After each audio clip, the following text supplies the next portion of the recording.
Okay, I am standing here on Howe Avenue, and this is going to be our Secrets of the Battlefield on a position of the Union Army's left flank, extreme left flank, in reserve here on the morning of July 3rd, 1863. This little road that I'm standing on is called Howe Avenue.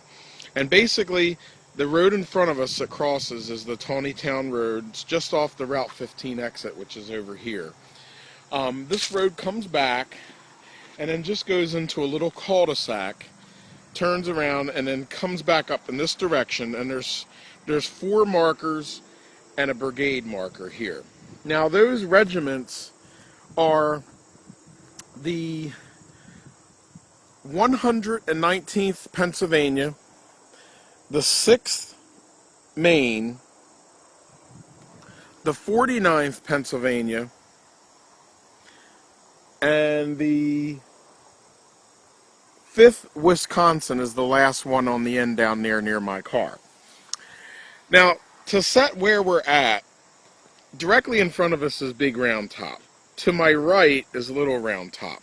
The Union fishhook line ran from Little Round Top in toward the town and then wrapped around the barb over at Culp's Hill. So it ran in this direction. And of course, we all know on July 1st, the battle was fought through the north and western part of the town. On July 2nd, there was an assault here on the Union left. Now, the Union left always gets a lot of attention, and since there's a lot of attention on the Union left, there's always a lot of attention on the Confederate right. That's Warfield Ridge. That's Longstreet's assault of July 2nd through Devil's Den, through the wheat field, through the Rose Farm. One thing that doesn't get a lot of attention is the Union left flank, other than Chamberlain and the 20th Maine.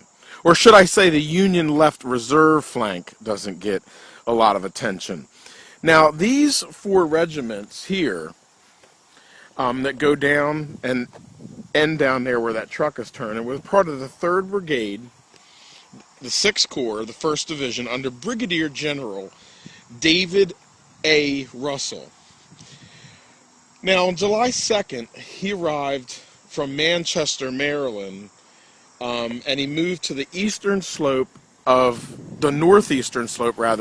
of Little Round Top. And you can go back and watch my series of videos on the 6th Corps' arrival at Gettysburg, and you'll see the route from the time they enter Pennsylvania to the time they get to the northeast slope of Little Round Top, which would be directly here in front of my camera.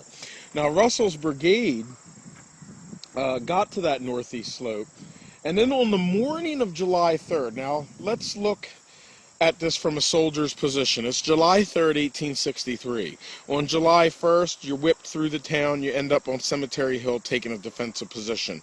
On July 2nd, your left flank is attacked very strongly by Longstreet's assault on Warfield Ridge. And then, even though they didn't know it, on July 3rd, in the morning, there would be a demonstration on the Union right at Culp's Hill very early in the morning. And then, of course, the famous and epic Pickett's Charge, Lee's plan to attack the center of the Union line on July 3rd in the afternoon. Being that the left flank was attacked on July 1st, the Union Army on the right and to the north was damaged. They would have to reinforce the center. Lee's attack on July 3rd would be directed toward the center. However, even though it didn't work out as planned, there was a demonstration done on the right flank of the Union Army up on Culp's Hill very early in the morning of July 3rd. With that being said, on the morning of July 3rd, David Russell's brigade moved here where we were standing, and they were here to protect a possible or a threatened attack on the left flank. So, basically, these four regiments facing this direction here with the Round Top to their right, the four regiments of the 6th Maine, 4 companies of the 49th, Pennsylvania, the 119th Pennsylvania, and the 5th Wisconsin, rather, in this position, just in case a Confederate attack would come around the Union left flank and maybe try to take them in from the rear. They would be here to protect the Union left flank. Now, one of the things in one of the monuments that kind of gives a hint to it is the one all the way at the end, and that is the 5th Wisconsin monument, which is this monument down here near the cul-de-sac. And we're going to walk down there. And by the way, as we're passing here, the 6th Corps was always very proud. They always had their 6th Corps cross. This is the 49th Pennsylvania, and it says this regiment made a continuous march from Manchester, arriving on the field on the afternoon of July 2nd, occupied this position in reserve from the morning of the 3rd until the enemy's assault in the afternoon, when it moved to Round Top, to the center of Round Top. So again, Russell's brigade on July 4th, after the battle was over, they moved up from this position in that direction to the center of Little Round Top, just in case there was another attack. Now, the monument that we're going to look at here that kind of tells this whole story of Russell's brigade and our little secret is the 5th Wisconsin. The 5th Wisconsin Volunteer has the 6th Corps insignia on the top. It says July 2nd, 3rd, 4th, and 5th. Very rare that you see a monument other than July 1st, 2nd, and 3rd. This one says July 2nd, 3rd, 4th, and 5th. 3rd Brigade, which is Russell's, 1st Division of the 6th Corps. And then it doesn't have war losses. I mean, it doesn't have losses at Gettysburg. It has war losses. And that is because Russell's brigade, being in a reserve position for a threatened attack on the morning of July 3rd, it only suffered 2 casualties, and they were both wounded. There was no one killed. And if you walk behind this monument, the word threatened is even used. It says this regiment moved from center to this point early July 3rd to resist threatened attack on this flank. Moved hastily back in the afternoon to assist repelling attack on the center, and later took position on the crest of Big Round Top. So Russell's brigade, again, to bring this all home, was here early in the morning of July 3rd. Their brigade position was facing where our camera is now, because every monument that's placed along this row, their left flank markers are on the left side here, and their right flank markers are on the right side. They're faced in this way to resist a possible flank attack on the Union left, since the Union right flank was being attacked on Copp's Hill, and later the center would be attacked. This attack never happened. After it did not happen, after Pickett's charge was repulsed and the rebels began retreating, the Union Army not fully aware of what was going on yet, Russell's brigade wheels to the right and begins the march toward the Round Tops, being placed in between the 5th Wisconsin actually being on the slopes of Big Round Top over here, and some of the other regiments being on the left side of Little Round Top to the center side of Round Top. So Russell's brigade, basically after the Battle of Gettysburg's over, not knowing fully what's going on, wheels to the right, heads forward toward in between the Round Tops, and that's their position on July 2nd, 3rd, 4th, and 5th of 1863. Of course, the 6th Corps would be one of the first corps, the Army Corps, that would pursue the retreating rebels in the following days and weeks after the Battle of Gettysburg. This is Secrets of the Battlefield, an unknown action here on a possible threatened flank attack on the Union left, here on Howe Avenue on Gettysburg Battlefield Facebook. Okay, I am standing here at the railroad cut, and today we're going to do another Secrets of the Battlefield video entitled the Virginia Salem Artillery, which is probably the least visited piece of artillery, Confederate artillery, here on the Gettysburg National Military Park. Many people don't even know it exists, and even if they have heard of it or read of it in a book, many people do not know how to find it.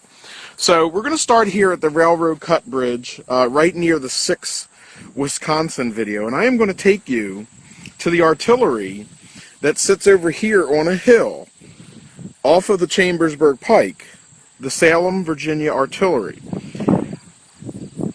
And we're going to take the route to get there, and then if you choose to do so yourself, you can.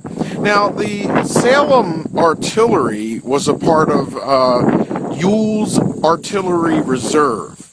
During its actions here on July 1st, 2nd, and 3rd of 1863, it expended 154 rounds. There were no casualties reported. On the first day, the artillery arrived too late to be used at the battle. On the second day, it was placed in reserve, and then on the third day, 2 of the guns were placed along the Fairfield Road, and 2 other guns stayed where they are today in the action against Pickett's charge. And what we're going to do today is we're going to walk up and see this very little visited piece of artillery. And while we do have to cross over some dense terrain here along the railroad track, and of course you can see the train is here in the distance. So if you do travel, there are a few ways to get to this, but I am starting here today at the railroad cut, and we're going to do it that way. So bear with me as I walk to the Virginia Salem Artillery. And we're walking here on the northern side of the railroad cut tracks.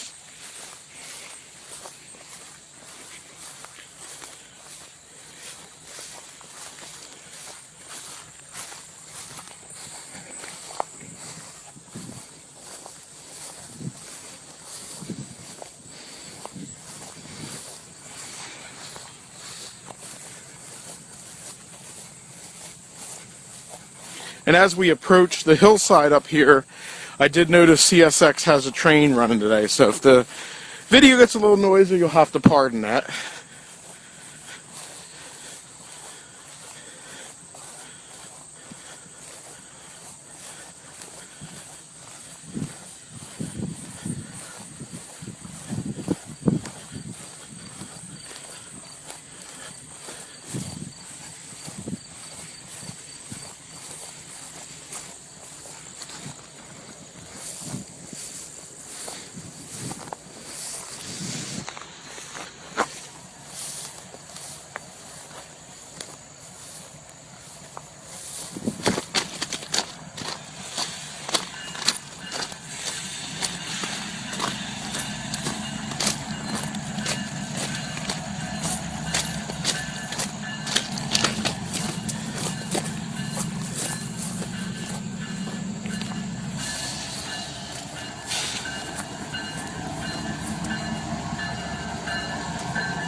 And as you can see, as the train passes, there is a small path that leads up this way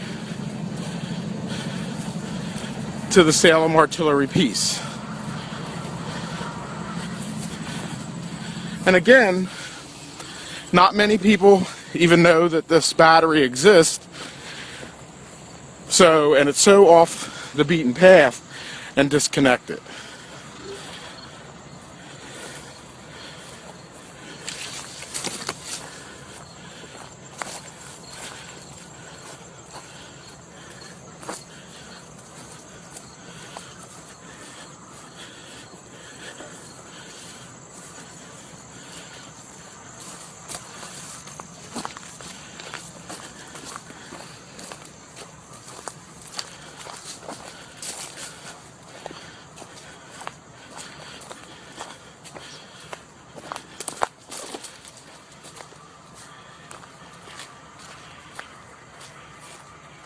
And we're about to get here to the marker for the Salem Artillery. And I'll read off of it, but it will be pretty much what I stated in the beginning of the video.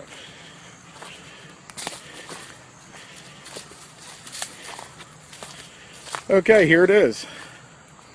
1st Virginia Artillery Hups Battery, also known as the Salem, Virginia Artillery. It was made up of 2 3-inch rifles and 2 Napoleons.